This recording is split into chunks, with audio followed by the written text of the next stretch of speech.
ओं नमो भगवते वासुदेवाय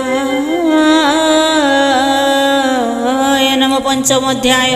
प्रह्लाद गुरु शिक्षा छाड़ी विष्णु स्तुति रे मन बढ़ी पिता मरांते से नमरे एहि चरित पंचमरे। नारद उवाच असुर कुले पुरोहित सर्वज्ञ शुक्र भृगुसुत मुनिंक पुत्र बेनि भाई षण्ढ कर्म अमर्क नामे दुई। राजाचार्य ताकु कले पुत्र मानंकु पढ़ाइले राजा मंदिरे बेनि भाई दैत्य पुत्रंकु संगे लई जे षड नीति राजकूले सर्वे पढ़ांती एक मेले। ताहांक मध्य प्रहलाद सकल शास्त्र हेले सिद्ध गुरुंक मुखु बेले शुणी तक्षणे चित्ते परिमाणी चित्त निर्मले ताहा जाने केवल मने न प्रमाणे विचार करे अंतर्गते हे केरी पुके मित्र जगते। एक ही आत्मा नर हरि समे सकल घटे पुरी एक था नुहे अप्रमाण सकल आत्मा नारायण। जे पाठ पढ़े ता चाप डरे दृढ़े न धरे हृदय रे। दिनेक प्रह्लाद आणी कोले बसाई नृपमणि अनेक अलंकार देई सानंदे पुत्र को पुछई हे पुत्र सुण वाक्य मोर जे षड नीति राजांकर तू ताहा गुरु मुख शुणु सुदृढ़ चित्ते न प्रमाणु मु भले शुणिल यहाँ कहतु साधु मणु जहा। जे राजनीति चित्ते धरे केबे हे शत्रु को न डरे संग्रामे रिपु जय कले से राजा सुख भुंजे भले विद्या पढ़िलु एते काल भल कि मणु मते बोल। पिता वचन पुत्र शुणी सिरे निवेशिबेनि पाणी सानंदे वाक्य गद गद कहे बालक प्रह्लाद। प्रह्लाद उवाच ए भता तो शुण एक चित्ते जे साधु मणे मोर मते शुण कहि तो ग्रते जे साधु वाक्य शास्त्र मते। संसार पाप ग्रह प्राय प्राणी को उदवेग दिए देख ए गृह अंधकूप आत्मा जी निताप महाताप। एहाकु दूरे परिहर अरण्य कृष्ण आश्रय कर साधु मण ଏହା चित्ते सत्य कहली तो अग्रते। नारद उवाच से राजा पुत्र वाक्य शुणी शत्रुर पक्ष प्राय मणि उच्चे हसिला अतिरेक बोलोई पुत्र विवेक। एपरी पर बुद्धि बले नष्ट हुअंती सर्वकाले यार बुद्धि के हरिला मोहर शत्रु को भजिला। कोळु बालक तले थई बोले सेवक मुख चाही गुरु वचन भुवने नहीं दियो गोविंद एक था गुरु आगे कह गोविंद। ए मोर बालकर मन गोविंद रिपु विषय किंपा छर्ण गोविंद। एहार मन विष्णु पक्षे गोविंद जे मनते न घटे प्रत्यक्षे गोविंद। राजार आज्ञा भृत्य पाई बालक गुरु घरे नहीं ब्राह्मण गोष्ठी मध्य देला। राजा वचन जनाइला ता शुणी प्रिय उदवेगे बोलंती प्रह्लाद आगे साधु वचन वाक्य मते कहंती हस्त धरी हस्ते हे वत्स प्रह्लाद शुण सर्वदा हेउ तो कल्याण। आंभकु लागई संशय मिथ्या न कही सत्य कह बालक बुद्धि तो न देखी अद्भुत प्राय उपलक्षी तोहर बुद्धि के हरिला शत्रु हजने शिक्षा देला किबा ए स्वभाव तोहर आंभकु लागे अगोचर कह के तोते देला दीक्षा आंभ श्रवणे करू इच्छा। प्रह्लाद वाच ଯାହାର ମାୟା ବଳେ ଜନ ସ୍ୱପର ବୁଦ୍ଧି କରେ ଭିନ୍ନ ଯାହାର ନାହିଁ ପରାପର ତାହାକୁ ମୋର ନମସ୍କାର ଯାହାର ଆଜ୍ଞା ପରମାଣେ ପ୍ରାଣୀ ନିସ୍ତରେ ଭବ ବଣେ ସେ ସର୍ବ ଆତ୍ମା ଯୋଗେଶ୍ୱର ତାହାର ନାହିଁ ପରାପର ଯାହାକୁ ହରି କରେ ଦୟା ତାହାର ଯାଏ ଭେଦ ମାୟା ଅଜ୍ଞାନ ବଳେ ସର୍ବଜନ୍ତୁ ଭଜନ୍ତି ପରାପର ହେତୁ ବ୍ରହ୍ମାଦି ଦେବ ହିଁ ସର୍ବେ ବିମୁଗ୍ଧ ହୁଅନ୍ତି ଯାର ଭାବେ ସେ ମୋର ମନ ଭିନ୍ନ କଲା ପର ନ କହିଲା ଯେସନେ ଅୟସ୍କାନ୍ତ ଗୁଣେ ଲୋହ ଭ୍ରମଇ ଆକର୍ଷଣେ ମୋହର ମତି ସେହି ମତେ ଭ୍ରମଇ ବିଷ୍ଣୁର ଆୟତେ। ନାରଦ ଉବାଚ ଗୁରୁଙ୍କୁ କହିଏ ବଚନ ପ୍ରହ୍ଲାଦ ହୋଇଲା ମୌନ ବାଳକ ବାଣୀ ଶୁଣି କର୍ଣ୍ଣେ କୋପ ବସିଲା ଗୁରୁ ମନେ ସମୀପେ ଥିଲେ ରାଜା ଲୋକ ଗୁରୁ ହିଁ ରାଜାର ସେବକ କୋପେ କମ୍ପିଲେ ବାକ୍ୟ ଶୁଣି ତକ୍ଷଣେ ଘରୁ ବେତ ଆଣି ଆମ୍ଭର କୂଳେ ଦୁରାଚାର ନିଶ୍ଚୟ ଜନ୍ମିଲା କୁଳାଙ୍ଗାର ଦୁର୍ବୁଦ୍ଧି ପଣ ଏ ବାଳକ ଏହାକୁ ଉପ୍ରଧନ ରଖ ଚନ୍ଦନ ବନେ କଣ୍ଟା ବୃକ୍ଷ ଜନ୍ମିଲା ଦେଖ ଏ ପ୍ରତ୍ୟକ୍ଷ କଣ୍ଟକ ବୃକ୍ଷ ଯେବେ ମାରି ଚନ୍ଦନ ବନ ଯତ୍ନ କରି ତେବେ ନିର୍ଭୟ ଭୋଗ କରି କଣ୍ଟା ବୃକ୍ଷକୁ ନିତ୍ୟ ଡରି ଚନ୍ଦନ ବନ ଦୈତ୍ୟଗଣ ବିଷ୍ଣୁ ଯେ କୁଠାର ସମାନ କୁଠାର ବେଣ୍ଟ ଏହା ହୋଇ ଏଥିଲେ ଆମ୍ଭ ଭଲ ନାହିଁ ଏମନ୍ତେ କରାଇଲେ ଭୟେ ତର୍ଜିଲେ ବିବିଧ ଉପାୟ ପୁଣି ଆଶ୍ୱାସ ତାକୁ କରି ଗୁରୁ ପଢ଼ାନ୍ତି ହସ୍ତ ଧରି ଯେ ଧର୍ମ ଅର୍ଥ କାମ ଫଳେ ସେ ବିଦ୍ୟା ପଢ଼ାଇଲେ ବଳେ କେବଳ ମୋକ୍ଷ ନାହିଁ ତ ହିଁ ଏମନ୍ତେ ବାଳକ ପଢ଼ାଇ ମାତାଙ୍କ ଆଗେ ନେଇ ଦେଲେ ସେ ତାକୁ ଅଳଙ୍କୃତ କଲେ ରାଜା ସମୀପେ ଦେଲେ ନେଇ ତା ଦେଖି ରାଜା ତୋଷ ହୋଇ ଚରଣ ତଳେ ପୁତ୍ର ଦେଖି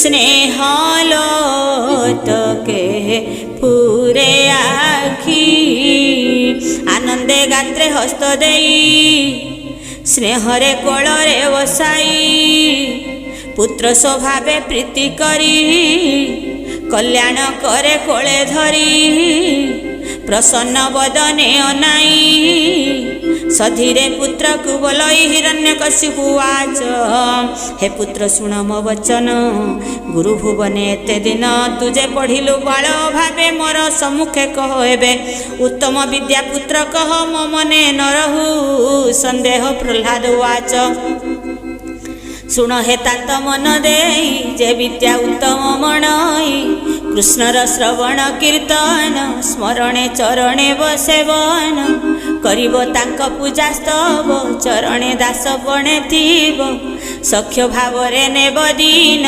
କରିବ ଆତ୍ମନିବେଦନ ସର୍ବସମ୍ପଦ ସମର୍ପିବ ମୋ ଶାସ୍ତ୍ର କହେ ଏତେ ଭାବ ଏହା ମୁଁ ଉତ୍ତମ ମଣଇ କହିଲି ତୋର ଆଗେ ମୁହିଏ ନବଲକ୍ଷେ ଭଜନ୍ତି ଭକତି ଯେ ନର ଗୋବିନ୍ଦେ କରନ୍ତି ଉତ୍ତମ ବିଦ୍ୟା ବୋଲି ତାହା ଜଣେ ନ ଲାଗେ ବିଷ୍ଣୁ ମାୟା ଏମନ୍ତେ ପୁତ୍ର ମୁଖୁ ଶୁଣି କୋପେ ଉଠିଲା ଶିର ଝୁଣି ଅସୁର ବେନି ଚକ୍ଷୁସ୍ଫୁରେ ପ୍ରଚଣ୍ଡ କମ୍ପିତ ଧରେ ଗୁରୁପୁତ୍ରର ମୁଖ ଚାହିଁ ବୋଲଇ କୋପ ଭର ହୋଇ ତୁ ବ୍ରହ୍ମବନ୍ଧୁ ଗୁରୁସୁତ ଏତ ତୋହର ବିପରୀତ ମୋର ବିପକ୍ଷ ସ୍ତୁତି ଯେତେ ଏହା ଶିଖାଇଲୁ କେମନ୍ତେ ଅସାର ବିଦ୍ୟା ଶିଖାଇଲୁ ତୁ ତ ଅବଜ୍ଞା ମତେ କଲୁ ଅସାଧୁ ଲୋକ ଏ ସଂସାରେ ଅଛନ୍ତି କୈତ ବ୍ୟବହାରେ ତାହାଙ୍କ ଦୋଷ ତାଙ୍କୁ ମାରେ ରୋଗ ଯେ ସନେ କଳେବରେ ଯେ ପ୍ରାଣୀ ବ୍ରହ୍ମ ହତ୍ୟା କରେ ଯେ କ୍ଷୟ ରୋଗୀ ଜନ୍ମାନ୍ତରେ ସେ ନିତ୍ୟ ମଦ୍ୟପାନ କରେ ବିକଟ ଦନ୍ତତା ଧରେ ସୁବର୍ଣ୍ଣ ହରି ଥାଇ ଯେବେ କୁଖ କୁନଖି ହୋଇ ଜନ୍ମ ଲଭେ ଗୁରୁ କାମିନୀ ଯେତେ ଯେବେ ରତେ ଧବଳ ହୋଇ ମୁଖ ହସ୍ତେ ଏମନ୍ତେ ଅସୁର ବଚନେ କହନ୍ତି ଗୁରୁଙ୍କ ନନ୍ଦନେ ଗୁରୁପୁତ୍ର ଉବାଚ ମୋହର ଶିକ୍ଷା ଏ ନୁହଇ ଆନ ବା ପଢ଼ାଇବ କାହିଁ ତୁମ୍ଭ ପୁତ୍ରର ଏ ସ୍ୱଭାବ ଜାଣି ତୁ ଚିନ୍ତ ପରାଭବ। ନାରଦ ବାଚ ଏମନ୍ତେ ଗୁରୁ ବାକ୍ୟ ଶୁଣି ସଂଶୟ ଚିତ୍ତେ ନୃପମଣି ପୁତ୍ରକୁ ଚାହିଁ କୋପ ଭରେ ବୋଲଇ ଗୁରୁ ତମ ଭରେ ଏ ବିଦ୍ୟା ଗୁରୁ ବାକ୍ୟ ନୁହେଁ କେହ ବା ତୋର ମନ ମୁହେ। ପ୍ରହ୍ଲାଦ ବାଚ ଏ ଶୁଣ ହେ ତ୍ରୈଲୋକ୍ୟ ଈଶ୍ୱର ମୋତିର ଗତି ଚକ୍ରଧର ଯେ ପ୍ରାଣୀ ଗୃହ ବାସ କରେ ତାମତି କୃଷ୍ଣ ନ ସୁମରେ। ଗୁରୁ ବଚନ କି କରିବ ଯାହାର ଯେମନ୍ତେ ସ୍ୱଭାବ ଅସାଧ୍ୟ ଇନ୍ଦ୍ରିୟଙ୍କ ବଳେ ଗୃହସ୍ଥ ପଡ଼େ ରସା ତଳେ। କୂଳ ବେଭାରେ ବସ ହୋଇ ଚର୍ବିତ ଚର୍ବଣ କରଇ ତାହାଙ୍କ ମତି କୃଷ୍ଣ ଠାରେ କେବେ ହେ ନୁହେଁ ଭକ୍ତି ଭାବେ। ଯେ ପ୍ରାଣୀ ଦୁରାଶୟ ପଣେ ଅନର୍ଥ ଅର୍ଥ ପ୍ରାୟ ମଣେ ସେ କାହିଁ କୃଷ୍ଣଙ୍କୁ ପାଇବ। ଯେ ବ୍ରହ୍ମା ଶଙ୍କରେ ଦୁର୍ଲଭ ଯାହାର ମତି ଗତି ଧ୍ୟାଇ ସେ ପ୍ରାଣୀ ଲଭିବ ତା କାହିଁ। ଅନ୍ଧକୁ ଅନ୍ଧ ଯେହ୍ନେ ବହେ ସେଇ ଦନ୍ତେ ଭ୍ରମେ ମୋହେ। ଏମନ୍ତେ ପ୍ରାଣୀଙ୍କ ସ୍ୱଭାବ କେମନ୍ତେ କୃଷ୍ଣଙ୍କୁ ଲଭିବ। କୃଷ୍ଣ ଚରଣ ପଦ୍ମ ଦୁଇ ଏ ଘେନି ଲଭି ନ ପାରଇ ଯାହାଙ୍କ ଚରଣର ଅର୍ଥ ସ୍ମରଣେ ଖଣ୍ଡଇ ଅନର୍ଥ। ବିଷ୍ଣୁ ଭଜନ ପାଦ ଧୂଳି ଉଦକ ସଙ୍ଗେ ଶିରେ ବଳି ତହିଁ ଯେ ସ୍ନାନ ନ କରଇ ହରିଙ୍କି ଲଭିବ ସେ କାହିଁ। ଏମନ୍ତ କହି ଦୈତ୍ୟ ବଳା ଅନ୍ତରେ ମୌନେ ରହିଲା ଶୁଣି ଅସୁର କୋପା ନଳେ କୋଳରୁ ପକାଇଲା ତଳେ। ଆର ସେ ଅରୁଣ ଚକ୍ଷୁ କଲା ଅରୁଣ ଅସୁର ଗଣେ ଆଜ୍ଞା ଦେଲା। ଶୁଣ ହେ ନଈ ରତଗଣ ମୋର ପୁତ୍ରର ଦୃଷ୍ଟପଣ ମରଣ ଅର୍ଜିଲା ବେଭାରେ ହାକୁ ରାଜୁ କର ଦୂରେ। ମୋର ଅନୁଜ ନାଶ କରି ସେ ବିଷ୍ଣୁ ମୋହର ବୈରୀ ତାହାର ପକ୍ଷେ ଧଇଲା ନିଜ ସୁହୃଦ ଉପେକ୍ଷିଲା ବିଷ୍ଣୁର ଦାସପଣ ବହେ କେ ପ୍ରାଣ ଥାଉଁ ଏହା ସହେ। ବିଷ୍ଣୁର ଆଶ୍ରେ ମୋହର ନିଶ୍ଚୟ କରିବ ଉପକାର ଏ ପଞ୍ଚବର ସରସୁତ ପିତା ମାତାର ଅଭକତ ପିତା ସୁହୃଦ ପୁତ୍ରଙ୍କର ଦୁଷ୍କର୍ଯ୍ୟ ଏ ଶାସ୍ତ୍ର ବ୍ୟବହାର। ଆପରର ପୁତ୍ର ହୋଇ ଯେବେ ଆପଣା ହିତ ଅନୁଭାବେ ତାହାକୁ ଜାଣି ନିଜ ସୁତ ରୋଗକୁ ଔଷଧ ଯେମନ୍ତ ଆପଣା ତହୁଁ ଜାତ ହୋଇ ପରର ହିତେ ଯେବେ ଥାଇ ବ୍ୟାଧିର ପ୍ରାୟ ଜନ୍ମ ତାର ସେ ମଲେ ଆତ୍ମାର ନିସ୍ତାର। ଯେ ହିତ କରେ ପର ହୋଇ ତା ତହୁଁ ଆର ବନ୍ଧୁ କାହିଁ ଅହିତ କରେ ବନ୍ଧୁ ଯେବେ ତାହାକୁ ଲେଖି ଶତ୍ରୁ ଭାବେ। ଯେ ଅଙ୍ଗେ ସର୍ପଘାତ କରେ ସେ ଅଙ୍ଗ ଦୋଷ ପ୍ରାଣୀ ମରେ ସେ ଅଙ୍ଗ ଛେଦି ପକାଇଲେ ଦେହେ ଜୀବନର ହେ ଭଲେ। ଦେହରୁ ବ୍ୟାଧି ଜନ୍ମ ହୋଇ ଆତ୍ମା ସହିତେ ସଂହାରଇ ଅରୁଣ୍ୟ ଔଷଧି ଆଣି ରୋଗ ସଙ୍କଟୁ ତରେ ପ୍ରାଣୀ ପର ପର ଯେ ବିଚାର କେରିପୁ କେହବା ଆପଣାର। ସୁହୃଦ ହୋଇ ଶତ୍ରୁପଣେ ଯେ ପାପ ଚିନ୍ତେ ଅନୁକ୍ଷଣୀ ନାନା ଉପାଏ ତାକୁ ମାରି ନ ମଲେ ସୁଖେ ପ୍ରାଣ ଧରି। ଯୋଗୀଙ୍କ ଯୋଗ ସାଧ୍ୟ କାଳେ ଦୃଷ୍ଟ ଇନ୍ଦ୍ରିୟ ଯେବେ ବଳେ ତାହାକୁ ଯେବେ କରେ ସାଧ୍ୟ ତେବେ ଲଭଇ ବ୍ରହ୍ମପଦ। ଏ ମିତ୍ର ବେଶଧାରୀ ପର ଏହାକୁ ବେଗେ ବଧ କର ଭୋଜନ ଶୟନ ଆସନେ ଉପାୟ କର ତା ମରଣେ। ଏମନ୍ତେ ରାଜା ଆଜ୍ଞା ପାଇ ଅସୁରେ ଅସ୍ତ୍ର ଘେନି ଧାଇ। ବାଳକ ନାଶ ମନେ ଚିନ୍ତି ଶୂଳ ଅନ୍ତରିକ୍ଷେ ବୁଲାନ୍ତି ସୁତୀକ୍ଷ୍ଣ ଦିଶେ ଦନ୍ତପନ୍ତି କରାଳ ବଦନେ ଚାହାନ୍ତି। ତମ୍ବାର ବର୍ଣ୍ଣ ପ୍ରାୟ ଦାଢ଼ି ଶିରେ କପିଳ ଜଟା ବେଢ଼ି ଏ ନାଚନ୍ତି ଭୈରବ ନାଦେ ଉଡ଼ନ୍ତି କିଳି କିଳା ନାଦେ ଶୂଳ ବୁଲାଇ ମହାଘରେ ପିଟିଲେ ବାଳକ ଉପରେ। ତା ଦେଖି ଅସୁର କୁମର ମନେ ଚିନ୍ତିଲା ଚକ୍ରଧର ଗୋବିନ୍ଦ ପାଦେ ଚିତ୍ର ଦେଇ ବୋଲଇ ଅସୁରଙ୍କୁ ଚାହିଁ। ତୁମ୍ଭର ଦେହେ ଯିବେ ହରି ଗୋବିନ୍ଦ ଆତ୍ମା ସ୍ୱରୂପେ ଛନ୍ତି ପୁରୀ ଗୋବିନ୍ଦ। सकल शास्त्रे हरि जेवे गोविंद घटे अछंती आत्मा भावे गोविंद एकथा सत्य जेबे होई गोविंद शस्त्र न काटू मोर देही गोविंद। शुणी असुर कोप भरे अनेक शस्त्र प्रहारिले प्रहलादर देह बाजी सकल शस्त्रे गले भाजी। अपुण्यवंत प्राणी देह जेन्हे सुकृत फल नुहे अद्भुत कर्म तार देखी तक्षणे आसन उपेक्षी भितरे पशिला असुर भୟରେ कंपे थरहर। मंत्री संगते विचारिला ए बालक मरण चिंतिला ऐरावत आदि नागे ताहांकु अणाइला बेगे। बोल ई दंता घात कर जे मन्ते मरई कुमर शुणी अनेक हस्ती तुले बालक समीपे मिलिले हस्ती की चाही दैत्य बड़ा अंतरे कृष्ण समर्पिला। महाक्रोध भरे गजबरे निष्ठुर दंत रग्रे निर्घाते करन्ते प्रहार सकल दंत हेला चूर। भय भाजिले हस्ती बल देखि असुर कोपानल तक्षक आदि अष्टनागे थिले जे अंतरिक्ष मार्गे ताहांकु राइन रूप वर निष्ठुरे बोल ई उत्तर। ए कुलांगार म कुमर एहार प्राण बेगे हर।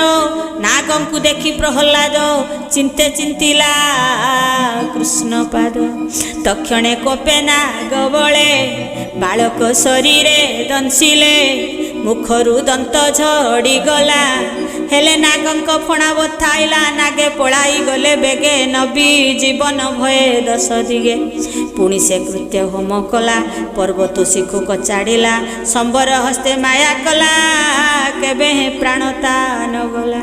बंधन करी हस्त पद मेलिला अगाध समुद्र गरल देला जल पाने केते हैं दिने अभजने। हिम पवन अग्नि जले पर्वते चापी को पानले नाना प्रकारे कष्ट देला केबे हे बालक न मला। स्वभावे पाप तार नाही दंड बाधिब ताकू काहे केबे हे मारी न पारिला। चिंता सागरे निमजिला जाग्रत स्वप्न प्राय होई केबे हे शांति न भजई। देखो ए बालक विषय केते न चिंतिला उपाय शत्रुर प्राय पछे थांते केबे हे न डरई चिते।